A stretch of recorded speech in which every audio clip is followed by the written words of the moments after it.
ఈ అసెంబ్లీ అనేది ప్రజావేదిక.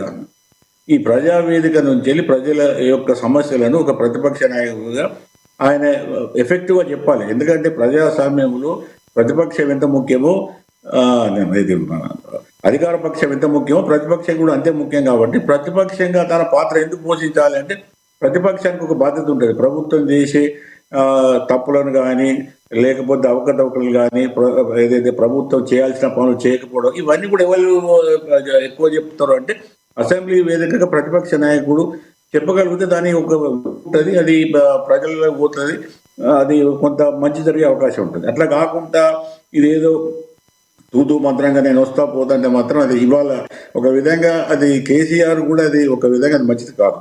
రెండో విషయం ఏంటంటే ఒకవేళ నిజంగానే కేసీఆర్ ఈ అసెంబ్లీ కాకముందు ప్రెస్ మీట్ పెట్టి ఈసారి మొత్తం అసెంబ్లీ అంతా కూడా నీళ్లు, అది కూడా కృష్ణా నీళ్ళ మీద అనుకుంటే మాత్రం అది మనం అందరం కూడా ఆహ్వానించాలి. ఎందుకంటే కృష్ణా నీళ్లు ఇప్పటి వరకు కూడా ఎంత దారుణంగా ఉన్నదంటే పరిస్థితి, శ్రీశైలం కానివ్వండి, నాగార్జున సాగర్ కానివ్వండి, మీద ఎక్కడ కూడా మనకు 20% నీళ్ళు కూడా రావడం లేదు. మొన్న దాదాపుగా 2.5-3 నెలలు కృష్ణా మొత్తం ఫుల్గా పోయింది. ఆ వాటర్ అంతా కూడా వాళ్ళు పోతిరెడ్డిపాడు నుంచి వెళ్ళి, నేను మొన్న కూడా చెప్పినా మళ్ళీ చెప్తున్నా, కుప్పం నియోజకవర్గానికి, చంద్రబాబు నియోజకవర్గానికి కూడా తీసుకుపోయారు. అంటే దాదాపుగా కర్ణాటక తమిళనాడు బార్డర్ వరకు తీసుకుపోయారు. అదే మహబూబ్ నగర్ జిల్లాకు నీళ్ళు రాలేదు. అంటే ఇది దీనిలో అందరి వైఫల్యం ఉన్నది. ఏదో ఈ పార్టీ ఆ పార్టీ అని కాదు. ఆంధ్రప్రదేశ్ రాష్ట్రం ఉన్నప్పుడు తెలంగాణ నాయకుల వైఫల్యం స్పష్టంగా కనబడ్డది. అప్పుడు కూడా జైపాల్ రెడ్డి గారు ఉంటే పెద్ద పెద్ద మంత్రులు కూడా ఉండి, మహబూబ్ నగర్ కానీ, రంగారెడ్డి కానీ, నలుగురు ఇవ్వాలి కూడా అంత, ఎందుకంటే అధికార నాయకత్వం వాళ్ళ చేతిలో ఉండి ఆంధ్ర వాళ్ళ చేతిలో రాలేదంటే అర్థం. కానీ 2014 నుంచి 25 అంటే 11 సంవత్సరాల తర్వాత కూడా అదే నెట్టంపాడు ఏదో ఎక్కడైతే మనకు ఆ జూరాల కింద నెట్టంపాడు అది ఎక్కడైతే ఉన్నదో భీమా నెట్టంపాడు అదే ప్రాజెక్ట్ కొంత అయింది. అది గద్వాల, ఆలంపూర్ కొద్దిగా నీళ్ళు వస్తున్నాయి, కానీ మనకు రావాల్సిన వాటాయే మనకు తక్కువైంది. ఆ తక్కువైన వాటాలు కూడా పెద్దగా రావడం లేదు.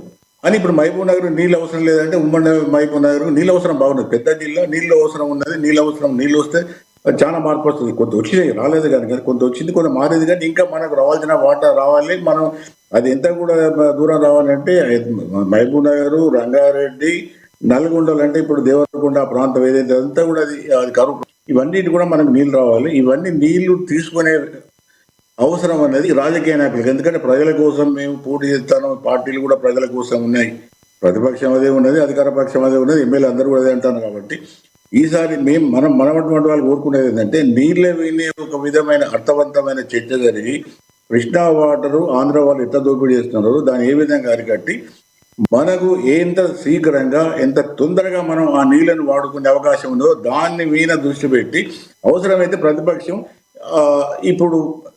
ఇప్పుడున్న అధికార పక్షం మీద ఒత్తిడి చేయొచ్చు, అధికారం అంటే ప్రభుత్వం మీద ఒత్తిడి చేయవచ్చు. సరే, అది అధికార పక్షం అనొచ్చు, మీరు అప్పుడు ఏం చేశారంటే అదైనా కూడా పర్వాలేదు. కొంత వాద వివాదాలు జరిగినప్పుడు అంతిమంగా ఏమైతుందంటే నీళ్లు వాడుకోవాలనే దగ్గరికి పోతుంది. కాబట్టి అది ఒకవేళ ముఖ్యంగా జరిగితే మంచిది. రెండోది ఏంటంటే ప్రభుత్వం ఇచ్చిన హామీలు ఏమైనా అనేది నిలవేయచ్చు. మీరు ఇన్ని హామీలు ఇచ్చారు, ఇన్ని జరిగినాయి, ఇన్ని జరగలేదు, ప్రజలు ఈ రంగాల్లో ఇబ్బంది పడుతున్నారు.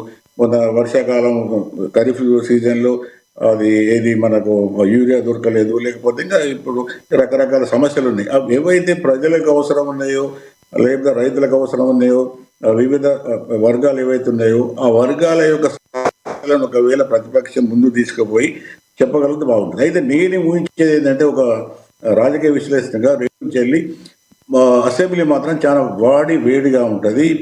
దాడి, ప్రతి దాడి, ఇవి ఎదురు దాడి, దూషణలు మాత్రం చాలా ఇవాళ జరిగిన దానికి 2వ తారీఖు నుంచి చాలా పూర్తిగా భిన్నంగా ఉంటుంది. ఎందుకంటే ప్రభుత్వం ఒక ఎత్తుగడ ఏం వేస్తున్నదంటే ఏదో విధంగా టీఆర్ఎస్ ను, కేసీఆర్ ను అది బాగా ఎక్స్పోజ్ చేయాలి. అది ఫోన్ ట్యాపింగ్ నుంచి మొదలు పెడితే కాళేశ్వరము, రకరకాల ఏవైతే కేసీఆర్ ప్రభుత్వంలో జరిగిన తప్పులు ఉన్నాయో, ఏవైతే ఈ విషయాలు ఉన్నాయో అవన్నీ కూడా ఈసారి ఖచ్చితంగా కాంగ్రెస్ ప్రభుత్వం, ముఖ్యంగా ముఖ్యమంత్రి గారు ఒక వ్యూహాత్మకంగా బీఆర్ఎస్ ను, కేసీఆర్ కుటుంబాన్ని పెద్ద ఎత్తున ఇరికించి వాళ్ళను ఒక విధంగా ఎక్స్పోర్ట్ చేసే ప్రయత్నంలో కాంగ్రెస్ ప్రభుత్వం ఈసారి ఈ అసెంబ్లీని చాలా వేదికగా ఎఫెక్టివ్గా వాడుకునే అవకాశం ఉన్నది.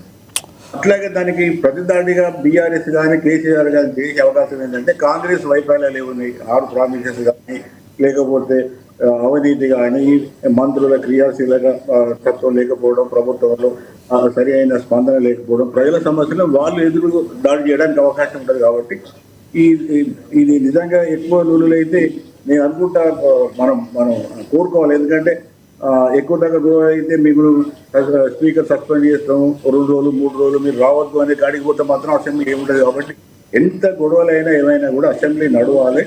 ప్రజల యొక్క